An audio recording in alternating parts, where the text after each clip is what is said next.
Traumatic stress is not the same as psychological stress. So every life is stressful. Fantastic. So we look forward to hearing more about that. Thank you so much, Kirkland. That's a very generous introduction. And I would say that your work at mindhealth360.com is well worth a visit. And your podcasts and your interviews at the Mind Health 360 show, I would commend to all of our audience. So Bessel, I first heard your name when I was in treatment myself in Arizona in a trauma unit, I guess you would call it now. And this was 11 years ago. Subsequently, I've got to know you and your work in much more detail, partly because I foolishly set up my own clinic in the UK to copy the one in America, which has been a very exciting adventure, which you've helped with.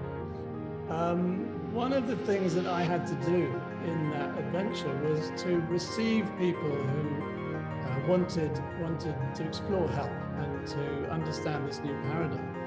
They would come with a basket of prior mental health diagnoses, and they'd want to understand what was really going on. I had to find ways to very quickly tell them a new story in an hour and a half or 2 hour consultation.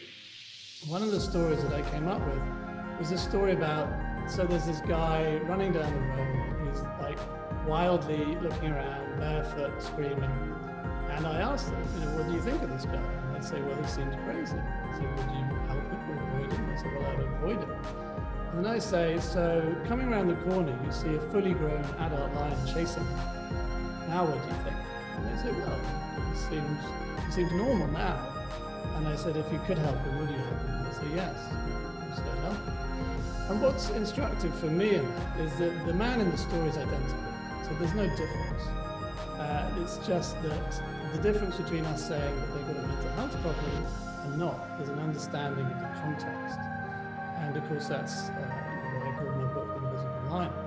And some people connect with that idea. And there is this sense that people can understand that we're all, to a greater or lesser degree, running away from some invisible line where the context has been lost. So my first question to you is really about that. It's about what is the mechanism for that? Now, how exactly is it that the body keeps the score?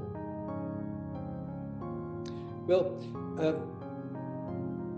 we have a brain that helps our bodies to survive.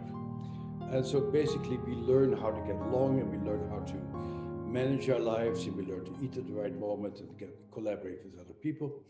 And this development of the brain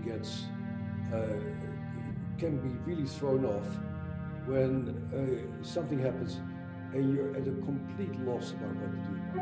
And what causes you to be in a complete loss is usually a state of terror, of like, oh my God. And your whole system collapses. And if you raise babies, you see it happen all the time. Your kids have terrible events all the time. You see kids being in extreme distress. And if you're a cool parent, you pick up the kid and you rock them and you sing songs to them and you feed them. Before too long, the kid is calm again.